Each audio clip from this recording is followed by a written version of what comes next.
Shriram 28 April.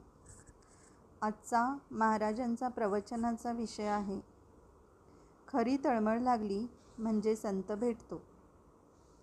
असंताची आवड नाहीशी होईल तेव्हाच संत हवासा वाटेल.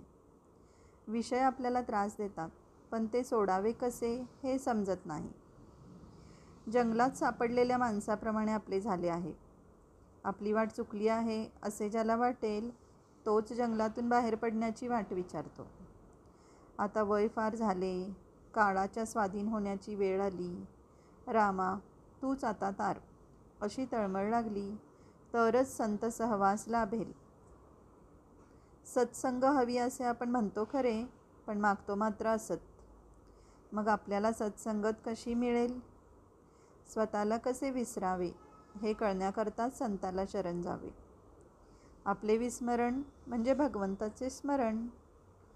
वडील दूर आहेत, त्यांचे पत्र नाही म्हणून काळजी करतो, पण जन्मापासून भगवंत दूर आहे, त्याची तळमळ का लागू नये? आपण नामस्मरण करतो, पण त्याचे नाम घेतो, पण ज्याचे नाम घेतो तो कोण असा विचार करतो का? विषय सोडल्याशिवाय राम कसा भेटणार? रामही हवा आणि विषयही हवा, हे जुळणार कसे? मला जोपर्यंत चिमटा घेतलेला कळतो तोपर्यंत कर्ममार्गानेच जाणे जरूर आहे. कर्ममार्ग सांभाळताना करता मी नव्हे ही भावना सांभाळणे जरूर आहे. जो खरा अनुभवी आहे तो बोलणारच नाही, आणि बोललास तर तो अगदी थोडे बोलेल, तो उत्तम होय. अनुभवी खरा, पण नाईलाज म्हणून जो बोलतो तो त्याच्यापेक्षा थोडा कमी समजावा. कोणीतरी बोलल्याशिवाय लोकांना कळणार कसे, म्हणून हे लोक कमीपणा पत्करूनही पुष्कळ बोलतात.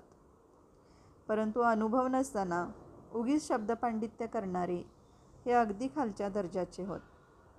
ज्याला अनुभव कमी त्याला शब्दपांडित्य फार असते. जो जगाला फसवणार नाही आणि स्वतःही फसणार नाही असाच मनुष्य जगाला मार्गाला लावू शकेल. कित्येक साधू दगड मारतात किंवा शिव्या देतात, तरी लोक त्यांच्या मागे लागतात, कारण त्यांच्या शिव्या देखील आशीर्वादाप्रमाणे असतात. हे कित्येक लोकांच्या ध्यानी येत नाही. एखादा मुलगा बापाला म्हणू लागला की मी इतका जवळचा पण मला मिळतो मार, आणि तो लांबचा पोर त्याचे मात्र लाड. पण तो मारच आपल्या हितासाठी असतो हे त्याला नाही समजत. साधूच्या बोलण्यामध्ये किंवा मारण्यामध्ये सुद्धा दुष्टबुद्धी नसते. संत जे काही बोलतील ते जगाच्या कल्याणाकरताच असते. संत निस्वार्थी असतात, ते तळमळीने सांगतात. त्यावर आपण श्रद्धा ठेवली पाहिजे. संतांच्या सांगण्याचा खरा अर्थ आचरणानेच कळेल. आजचे बोधवचन आहे, संतांच्या संगतीत आपण गेलो की आपले कर्तृत्व संपले. जय श्रीराम.